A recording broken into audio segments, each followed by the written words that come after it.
Good morning. सो आज का जो हमारा टॉपिक है जिसमें हम डिस्कस करने वाले हैं वो है हमारा यूपीएससी के prelims as well as mains examination point of दोनों से इम्पोर्टेंट है। और टॉपिक है हमारा डब्ल्यूटीओ का। और डब्ल्यूटीओ के टॉपिक में एक छोटा सा पार्ट है जिसका नाम है एंटी डंपिंग ड्यूटीज। ठीक है, तो वो हम डिस्कस करेंगे बिकॉज रिसेंटली ये न्यूज़ में था regarding one of the decision taken by the ministry of commerce to apply the anti dumping duty on a particular product that was coming from China. So उसके बारे में हम बात करेंगे और इंडिया में कैसे हमने इसको अप्लाई करते हैं, क्या प्रोसेस होता है, क्या डिपार्टमेंट है, क्या मिनिस्ट्री है, वो हम सब डिस्कस करने वाले हैं। ओके, मेरा नाम है Pratik Gupta. So basically I am teaching to the civil service aspirants for the last 10 years and recently I started my classes on an academy also. So very soon you people will get to know that when I'm starting my plus courses, तो आप उसके लिए tune रहिएगा और ध्यान रखिएगा कि जब भी कोर्स स्टार्ट होगा प्लीज ज्वाइन कीजिएगा। और मेरा कोड है पीजी यूपीएससी। ओके, तो बेसिकली जो टॉपिक आप जानते हैं डब्ल्यूटीओ का जो हम आज डिस्कस करने वाले हैं, आप मान के चलिए कि इस टॉपिक में से यूपीएससी एवरी ऑल्टरनेट ईयर और मान के चलिए प्रीलिम्स में तो हर साल हमें क्वेश्चन आता ही आता है। Though in prelims examination they have not explicitly given this topic कि ये हमें प्रिपेयर करना है, but the point is as per the past year patterns and the other the topic is really important. Okay, और mains में तो मान के चलिए हर साल 2 साल में एक बार तो क्वेश्चन डब्ल्यूटीओ में से आ ही जाता है। जैसे अभी आप जानते हैं कि 2022 में अभी जो डब्ल्यूटीओ की 12th मिनिस्ट्रियल कॉन्फ्रेंस हुई थी at a place called Geneva. So there is a very high chance कि this year in the mains examination UPSC will ask a question about it. तो हो सकता है इस साल क्वेश्चन आए, बट अगेन नो गारंटी, क्योंकि यूपीएससी के मूड के ऊपर डिपेंड करता है। और जो चीज हमें लगता है कि सबसे ज्यादा इंपॉर्टेंट है और कई बार उसमें से क्वेश्चन यूपीएससी के मेंस में प्रीलिम्स में आता ही नहीं है। ठीक है, तो हम डिस्कस करेंगे इस टॉपिक के बारे में from every aspect so that you will have a complete understanding about this thing and you know the points which you should know from the examination point of view. Okay, but before started discussing about this topic of WTO and the anti-dumping duty, let me just tell you that as you know UPSC के लिए सबसे बड़ा जो platform है जहाँ पे आप चीज़ों को सीख सकते हैं वो आपका अनअकैडमी। मोरओवर यहाँ से आपको क्यों पढ़ना चाहिए आप जानते हैं, it is the because toppers red from here, so you have the ranks in front of you, rank 3, rank 4, rank 5। okay, moreover as per your convenience you can simply choose the educator as per your like, because you have the best educators all over the country on the platform of Unacademy.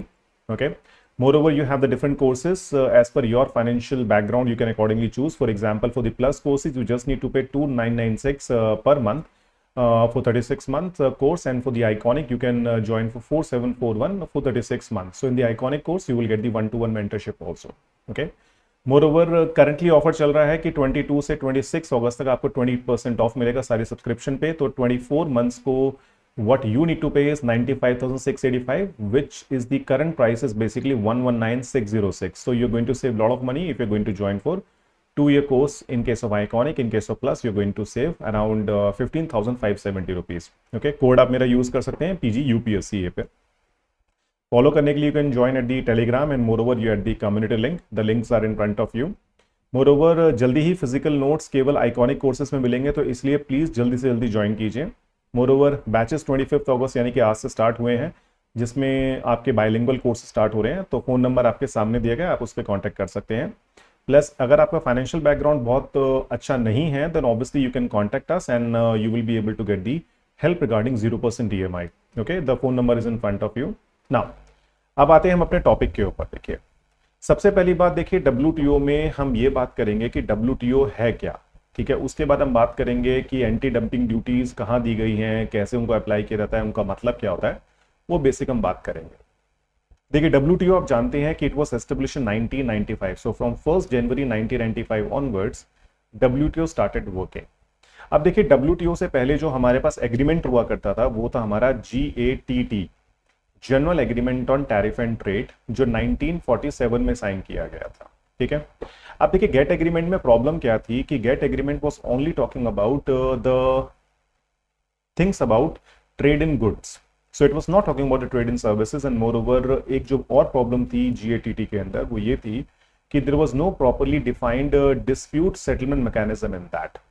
तो उन्हीं चीजों को ध्यान में रख के मान के चलिए 1986 में उरुग्वे जो एक देश है आपका लैटिन अमेरिका में, वहां पे नेगोशिएशन स्टार्ट की गई अंडर द गेट एग्रीमेंट कि हमें गेट को रिप्लेस करके हमें कोई ऐसी बॉडी बनानी है जहां पे मान के चलिए जो दो चीजें हमें अभी कमी महसूस हो रही है, जो हमारा ट्रेड इन सर्विसेज है और जो सेकंड चीज है हमारा जो डिस्प्यूट मैकेनिज्म का एक पूरा तरीका है जो प्रॉपर्ली डिफाइंड जीएटीटी में नहीं है, उसको हम पूरा कर पाए।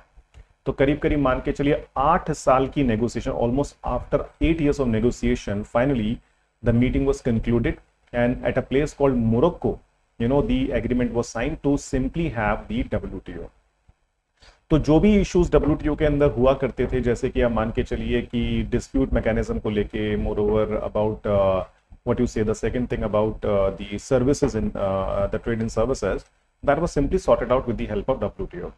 एक चीज जो आपको ध्यान रखनी है कि India was the founding member of WTO as well as GATT agreement also. Though GET was started from 1st January 1948 and we joined in July 1948, but still you can say India is being considered as a founding member of WTO। ठीक है, अगर हम current की बात करें तो देखिए WTO में अराउंड 164 मेंबर्स हैं, ठीक है, including India. India was the founding member as I told you, ठीक है। And the what is the main purpose behind having the WTO at a global level? The main purpose is basically you have that you want to promote something called free trade at a global level। ठीक है, तो मान के चलिए free trade का मतलब होता है, फ्री का मतलब यहाँ पे ये नहीं है कि चीजें आपको फ्री मिलेंगी।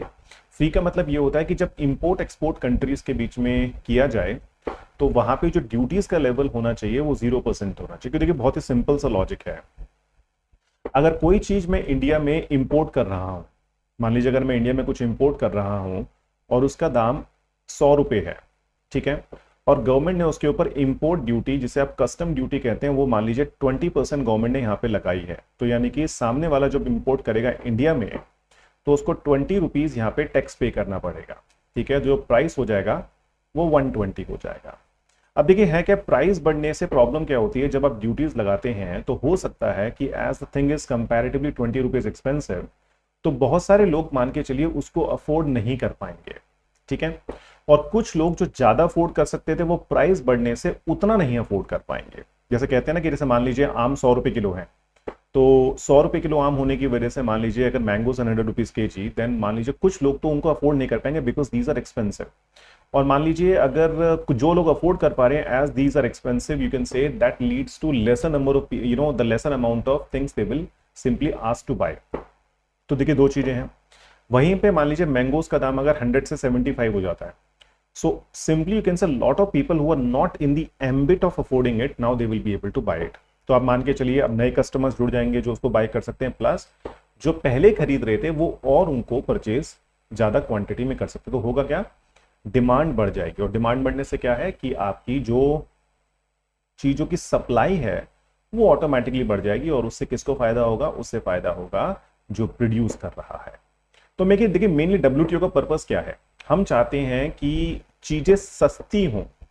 अब मान लीजिए यहीं पे अगर ये 100 रुपए की जो चीज जो हमें 120 रुपए की इंडिया में मिल रही है, अगर हम इसे 0% ड्यूटी लगा के इंपोर्ट कर लेते तो क्या होता कि हमें 100 रुपीज में इंडिया में मिल जाती, और lot of people will be able to afford it because it is 20 rupees cheaper in comparison to the price after you applied the duty. ठीक है, तो कहने का मतलब क्या है, ड्यूटीज ना लगाने से या कम लगाने से चीजों की डिमांड बढ़ जाएगी, और बहुत सारे लोग जो उसको अफोर्ड नहीं कर पा रहे थे, these people will be able to afford it. ये सिंपल सा लॉजिक होता है। तो ड्यूटी फ्री का मतलब है कि हमें कम से कम ड्यूटीज लगानी है, यानी कि 0%, 1% और near to 0 in simple words you can say. ठीक है, अब देखिए WTO के अंदर जो करंटली डिस्कशन चल रही है वो चल रही है Doha round of negotiation that was started in 2001। अब देखिए दोहा राउंड क्या है वो आने वाली क्लासेस में जब हम कभी बात करेंगे तो उसके बारे में हम देखेंगे, बट पॉइंट मैं आपको बताता हूं। देखिए जैसे हमारे इंडिया में parliament is the supreme body to take decision, like when it comes to passing the law, when it comes to the other important things need to be done, in the same way WTO के अंदर जो सबसे important body है वो है आपकी ministerial conference. जैसे हमारी पार्लियामेंट आप जानते हैं एक साल में 3 बार मिलती है, बजट सेशन में, then you can say we are meeting at at the monsoon session, then at the winter session. So साल में 3 बार मिलते हैं। उसी तरह से मान के चलिए WTO का जो हमारा सबसे सुप्रीम डिसीजन मेकिंग बॉडी, जैसे मिनिस्ट्रियल कॉन्फ्रेंस बोलते हैं, वो हर 2 साल में एक बार मिलते हैं। अब देखिए जब भी 2 साल में एक बार मिलना होता है तो मान के चलिए होता क्या है कि you need to have a particular agenda, एक एजेंडा होता है जिसके ऊपर हमें डिस्कशन करनी होती है। अब जब 95 में WTO बना तो 96 में पहली मिनिस्ट्रियल कॉन्फ्रेंस को रखा गया। अब जब 96 में पहली मिनिस्ट्रियल कॉन्फ्रेंस हुई जो सिंगापुर में हुई थी, तो उसके अंदर कुछ मुद्दे थे जिनके ऊपर बात करनी थी। अब देखिए मुद्दे यानी कि जो भी इश्यूज हैं, जो भी एग्रीमेंट डब्ल्यूटीओ के अंदर है जिनको इंप्लीमेंट करने की हमें बात करनी है, उनके ऊपर डिस्कशन होनी थी। तो टारगेट ये रखा गया कि देखिए जैसे आप जानते हैं कोई भी मीटिंग होने से पहले हमारे पास एजेंडा होना चाहिए।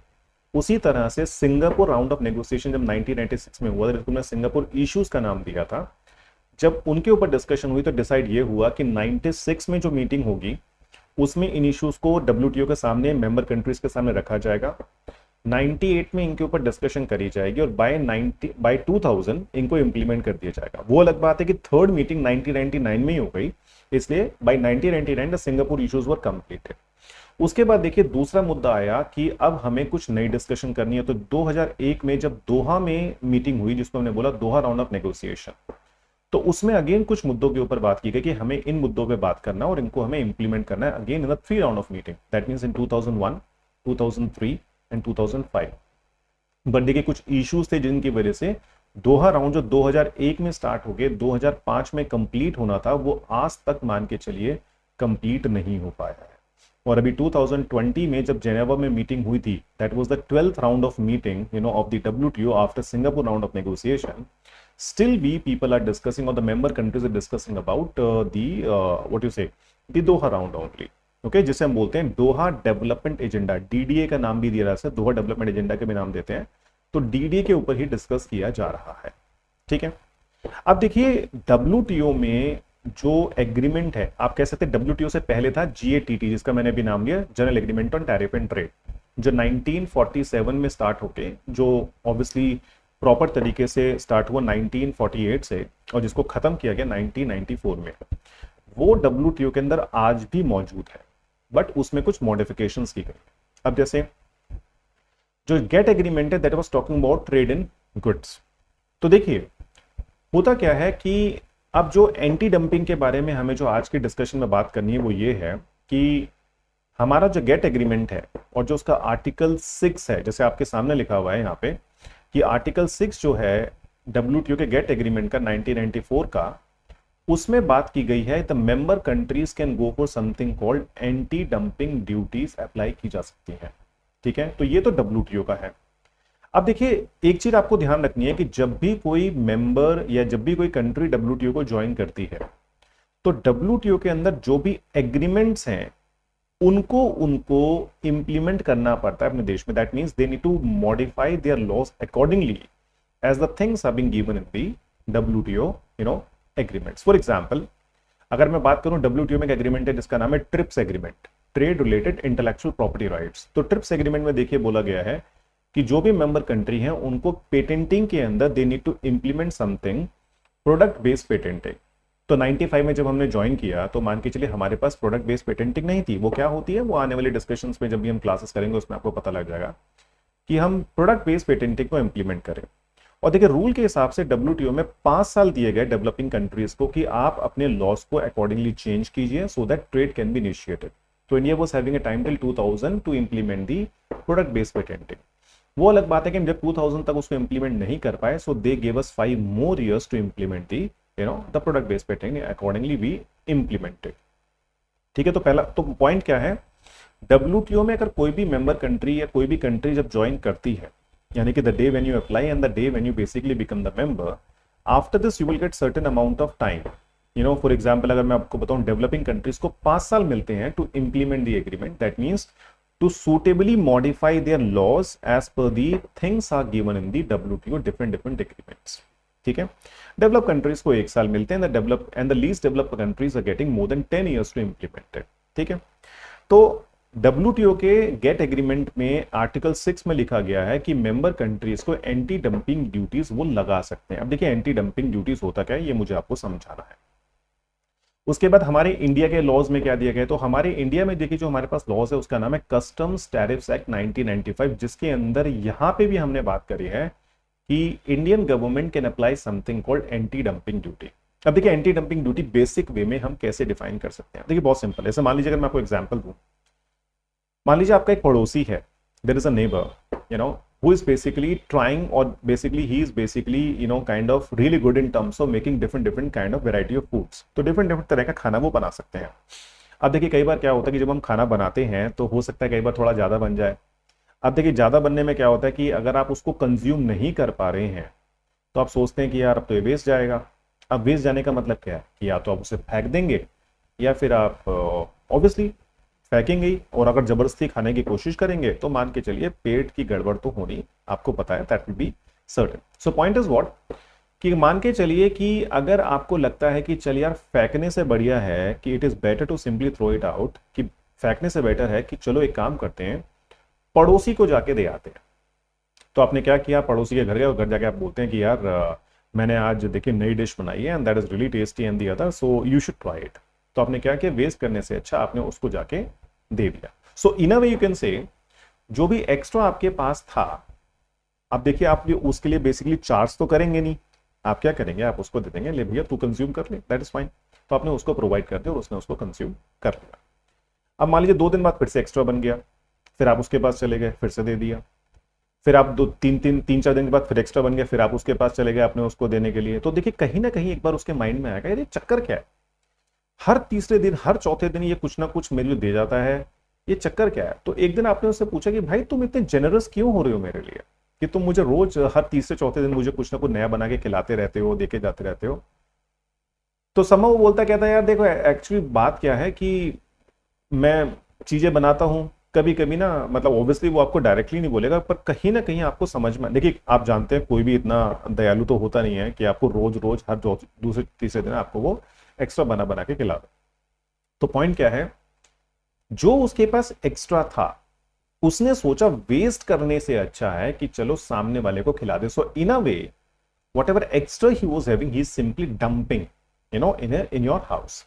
ठीक, अब हो सकता है देखिए आप उस चीज को प्रेज करें, अब हो सकता है आप उस चीज को प्रेज ना करें। अब देखिए प्रेज करने का मतलब ये कहेंगे चलो छुटकारा मिल गया, बट पॉइंट ये है वो आपको जिंदगी भर तो फ्री में खिलाएगा नहीं, वो केवल आपको तब तक दे रहा है जब तक उसके पास कुछ एक्स्ट्रा है। जिस दिन एक्स्ट्रा बनना बंद हुआ वो आपको प्रोवाइड करना बंद कर देगा। ठीक है, और दूसरी चीज ये कि अगर आपकी हैबिट बिगड़ गई तो उस केस में ये कि अगर आपने बनाना घर में बंद कर दिया और आपको ये एक्सपेक्टेशन लगी आज वो लेके आएगा और वो नहीं लेके आया तो that is also big problem. ठीक है, तो पॉइंट क्या है यहां पे, सेम वे देखिए जब हम एक ग्लोबलाइज वर्ल्ड में रहते हैं और WTO में तो आप जानते हैं 164 मेंबर कंट्रीज जो हैं they suppose to do trade with each other. ठीक, अब देखिए कई बार क्या होता है जो कंपनीज होती हैं वो चीजों को बनाते बनाते ऐसा होता है कि वो ज्यादा प्रोड्यूस कर लेती हैं।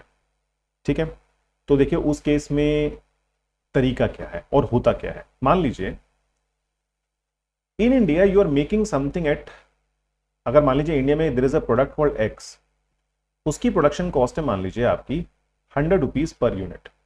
ठीक है, और चाइना से मान लीजिए वो जब आप इंपोर्ट कर रहे हैं तो उसकी कॉस्टिंग वहां पे थी 80 रुपीज पर यूनिट। तो हमारी गवर्नमेंट ने कहा एक काम करते हैं दोनों ही कंट्रीज के प्रोडक्ट को, यानी कि जो हमारा है और जो चाइना का है उनको लेवल प्लेइंग फील्ड पे लाने के लिए इस पे हम थोड़ी ड्यूटी लगा देंगे। क्योंकि देखिए अगर आप 80 रुपीज का सामान 80 पे ही इंपोर्ट करेंगे, ठीक है, और 0% ड्यूटी पे, अब देखिए WTO कहता है free trade but there is a time period that you have to simply reduce the duties. ठीक है, तो हमने क्या किया, दोनों कंट्रीज के प्रोडक्ट को लेवल प्लेइंग फील्ड पे लाने के लिए गवर्नमेंट ऑफ इंडिया ने कहा कि एक काम करो हम इसको 20% टैक्स, नॉट 20% यू कैन से, हम इस पर 25% टैक्स लगाएंगे। और 25% टैक्स लगाने का मतलब है 20 रुपए आपने पर यूनिट पे टैक्स लगाया, जिससे दोनों प्रोडक्ट का प्राइस हो गया 100 रुपीज पर यूनिट। तो कहने का मतलब कि इंडियन प्रोडक्ट का दाम भी 100 है और उनके प्रोडक्ट का दाम भी 100 रुपए हो गया। अब देखिए आप अगर आप एक कस्टमर हैं और मार्केट में जा रहे हैं इसको परचेज करने के लिए, तो यू विल फील इंडिफरेंट कि मैं ये परचेज करूं because both are basically kind of same equally priced.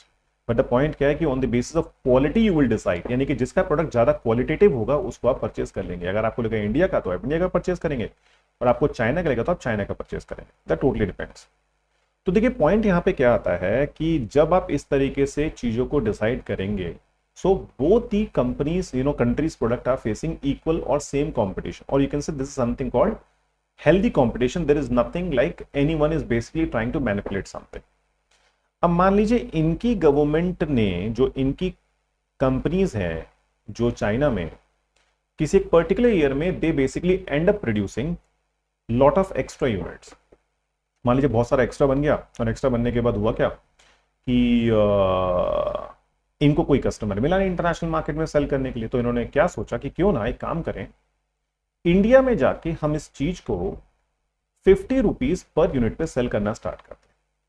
ठीक है, 50 रुपीज पर यूनिट पे सेल करने का मतलब क्या है, वो कहते हैं कि चलो यार, अगर हमें प्रॉफिट कमाने को नहीं मिल रहा है तो कम से कम जो हमारे प्रोडक्ट की लेबर और मटेरियल कॉस्ट है वो तो रिकवर हो जाए। तो उन्होंने कहा एक काम करते हैं, इसको हम 50 रुपीज पे इंडिया में सेल करना स्टार्ट करते हैं। तो दाम पहले कितना था जिसपे वो सेंड कर रहे थे, they were exporting it to us 80 and now they're being exporting it to us at 50 rupees. अब देखिए, अगर हम इस पे सेम 25% की ही ड्यूटी लगाते हैं तो 25% की ड्यूटी में मान के चलिए, यहाँ पे पॉइंट क्या आएगा कि 25% हो गया 50 का आपका करीब करीब 12.5 रुपए। सो दाम that the price that you need to pay in India when you will import it will be 62.5। अब देखिए दोनों प्रोडक्ट के दाम में कितना फर्क है, हमारा प्रोडक्ट है 100 रुपए का, उनका प्रोडक्ट है 62.5 रुपीज का। अगर अब आप एक कस्टमर मार्केट में जाके इसको परचेस करेंगे तो मान के चलिए कि आप कहेंगे चाइना का प्रोडक्ट बहुत सस्ता है तो हम तो इसे ही बाय करेंगे। ठीक है, and then what happened, the Indian producers will simply lose market.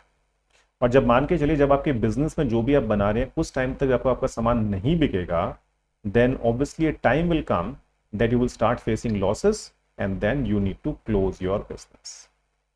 ठीक है, तो पॉइंट क्या है, यहां पे चाइना के पास जो एक्स्ट्रा प्रोडक्शन थी उन्होंने इनको हमारे यहां पे डंप करना स्टार्ट कर दिया at a very low price, because they thought कि लॉस कमाने से अच्छा है कि चलो एक काम करते हैं कि इंडिया में सस्ते में बेच देते हैं, because you know this thing, when the things will be cheaper then lot of new customers will be able to afford it. मेरा पॉइंट समझ रहे हैं आप? तो उन्होंने इसी चीज को ध्यान में रख के इन्होंने यहां पे एक्सपोर्ट करना इसको स्टार्ट कर दिया। ठीक, अब मान लीजिए हमारे एक मैन्युफैक्चरर साहब थे जिनका नाम है मिस्टर ABC लिमिटेड नाम की कंपनी है, उनको वो यही प्रोडक्ट बनाते हैं, उनको बहुत लॉस होना स्टार्ट हो गया। तो उन्होंने कहा चलो कुछ टाइम वेट करते हैं, चीजें सेटल हो जाएंगी। बट मान लीजिए चीजें सेटल नहीं हुई, तो उस केस में देखिए क्या है। ठीक है, अब हमारे यहां पे एंटी डंपिंग ड्यूटी लगाने का तरीका क्या होता है, देखिए। ठीक, यहां पे जो ABC लिमिटेड वाली कंपनी है वो जाएंगे किसके पास, they will go to something called DGTR। ठीक है, देखिए पहले क्या था, 2018 से पहले there was a different mechanism in case of our country. हमारे पास 3 बॉडी हुआ करती थी अलग अलग।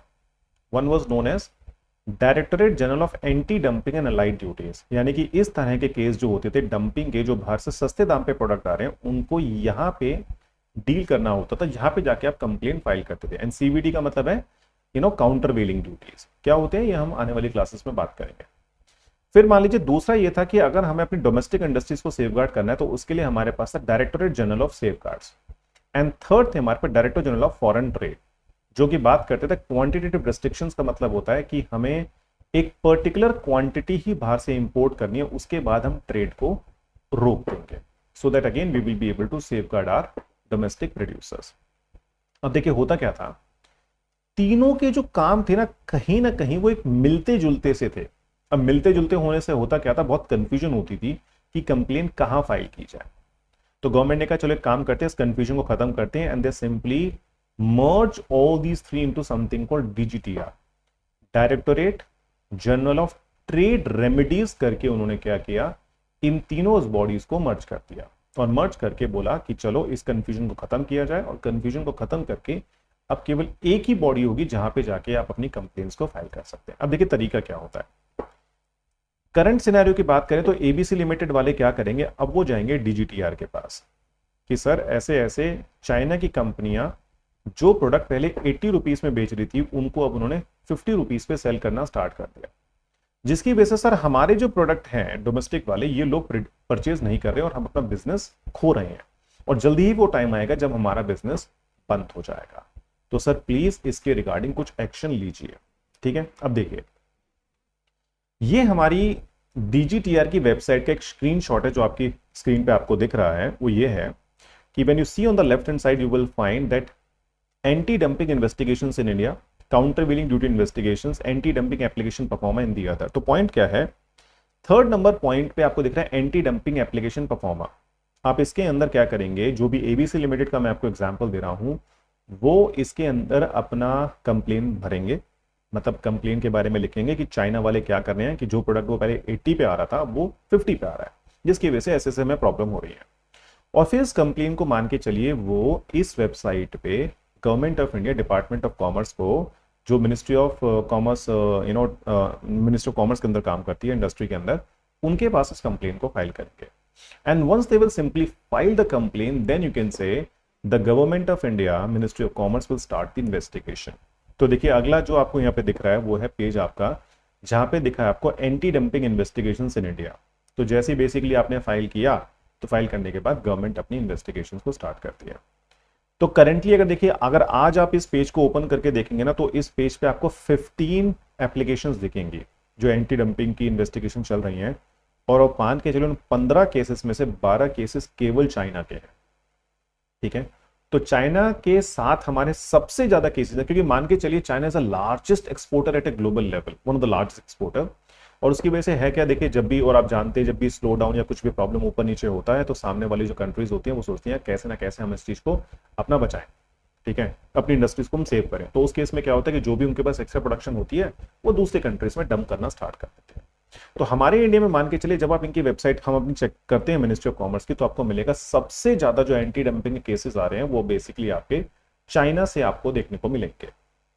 ठीक है, अब देखिए पॉइंट क्या है, डब्ल्यूटीओ ने एंटी डंपिंग को कैसे डिफाइन किया और हमारे लॉज ने एंटी डंपिंग को डिफाइन कैसे किया, ये मैं आपको बताता हूं. देखिए ये जो स्क्रीन पे आपको दिख रहा है कि as per WTO what is dumping and what is anti dumping duty.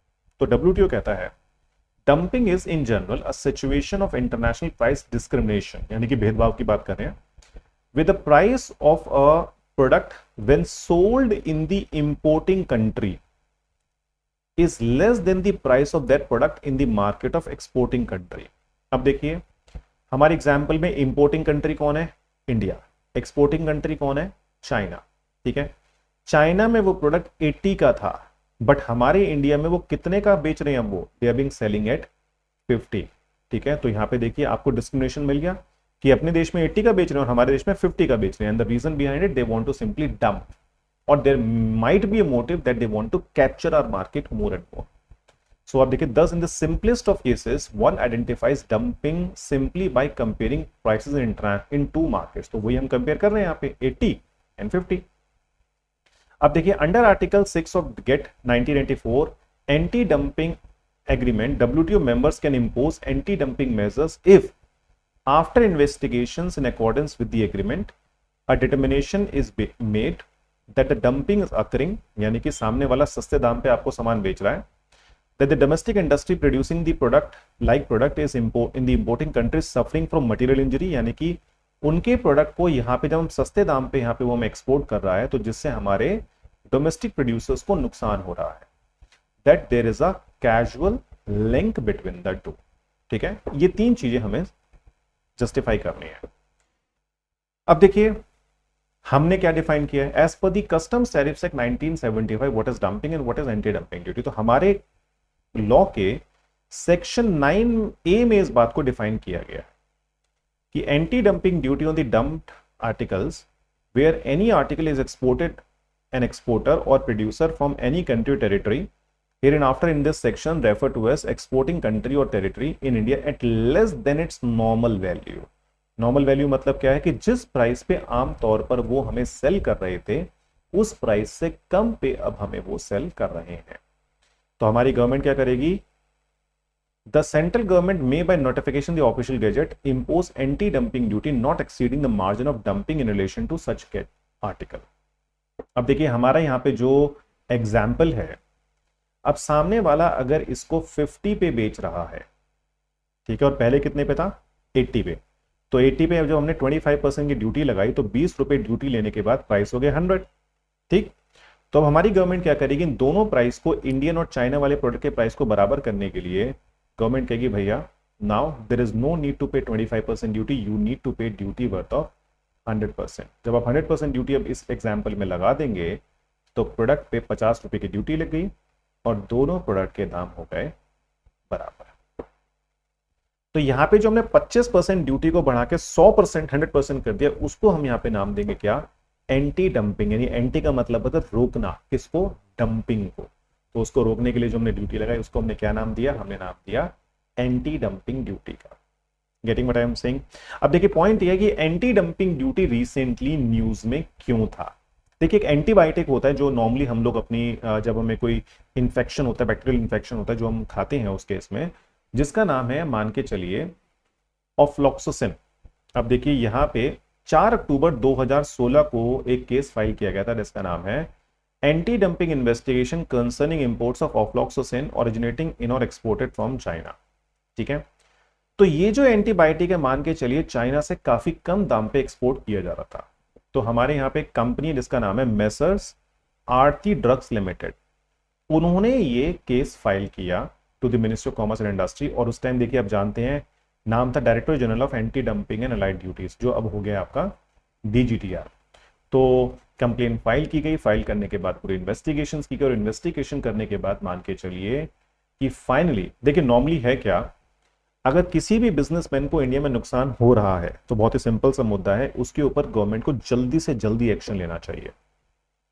But देखिए पॉइंट क्या है, थोड़े सरकारी जो हमारे जो गवर्नमेंट रूल्स होते हैं, जो काम करने की प्रक्रियाएं होती हैं, वो आप जानते हैं, they are little slower because lot of formalities need to be completed.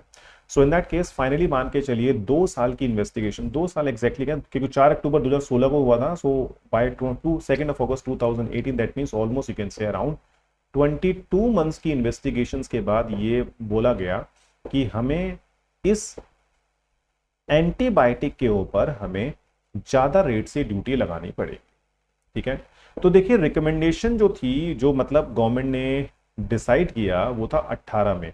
But मान के चलिए उसके बाद 1-1.5 साल चीजें ऐसी चलती रही, फिर कोविड-19 आ गया। अब फाइनली मान के चलिए अभी अगस्त 2022 में मिनिस्ट्री ऑफ कॉमर्स ने मिनिस्ट्री ऑफ फाइनेंस को रिकमेंड किया है कि sir we want you to simply act on this and increase the duty on the ofloxacin, that has been coming from China, and we want you to simply increase duty because they have been keep on dumping, and because of that our local manufacturing company, you can say local manufacturing pharmaceutical companies are basically suffering because of it। तो देखिए point ये है कि चीजें तो government ने सारी के सारी डिफाइन करे कि जिस तरह से काम होना चाहिए वो है, बट पॉइंट ये है, अगर यहीं पे इन्वेस्टिगेशंस मान के चलिएगा थोड़ी सी फास्ट हो जाए, थोड़ी सी तेज हो जाए, यानी कि within few months you are suppose to complete it. Normally rule तो यही कहते हैं कि गवर्नमेंट को बहुत जल्दी से जल्दी इन चीजों को कंप्लीट करना चाहिए, बट आप जानते हैं टाइम इनमें लग जाता है। तो मान के चलिए कि अभी ये ऑर्डर आया है, तो हो सकता है in very soon time, you can also check on the various news website and the other, you will get to know that around a week back something, the government of the Ministry of Commerce has recommended the government of India Ministry of Finance to simply impose a high rate of duty on this, what you say, the antibiotic which has been coming from China। ठीक है, तो देखिए बहुत simple word में मैं आपको बताऊं, anti dumping duty का मतलब है कि अगर सामने वाली चीज जो पहले एक पर्टिकुलर दाम पे आ रही थी, अगर उससे कम पे सामने वाला बेचना स्टार्ट करे, तो गवर्नमेंट ऑफ इंडिया के पास पावर है कि हम कस्टम टैरिफ एक्ट 1975 के अंदर हम उस प्रोडक्ट के ऊपर सेक्शन 9A के अंदर ड्यूटीज लगा सकते हैं। और being a WTO member, WTO is also allowing us to simply applying this duty. अब देखिए होता क्या, नॉर्मली जब भी हम ड्यूटी अप्लाई करेंगे, सामने वाला कभी उस चीज को मानने को तो तैयार होगा नहीं कि हाँ जी मैंने ऐसा किया है।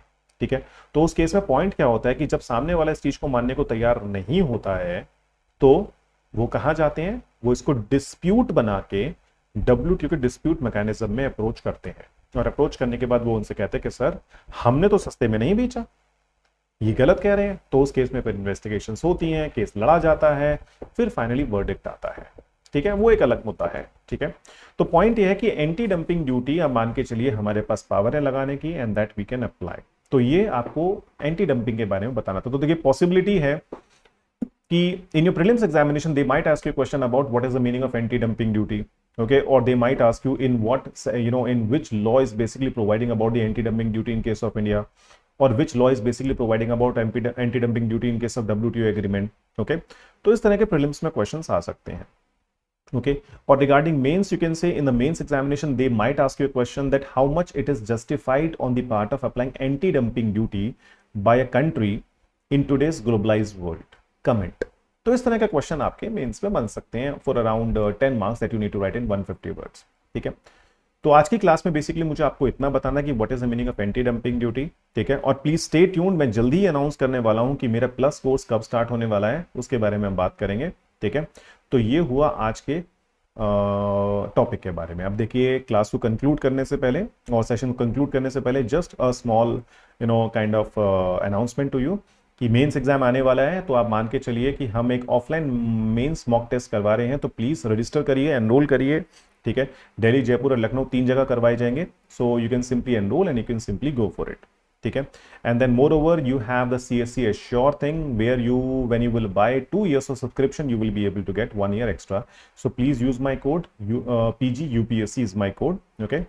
And then obviously if you're being looking for a good optional coaching online and you're not supposed to and you want all the comfort by sitting at home and you want to learn it, then go for the option courses. You have the best faculties, and that is all I want to tell you about the today's class. So jaldi hi tune rahiye, so we'll come with more classes about the different things. Thank you very much, take care and bye bye.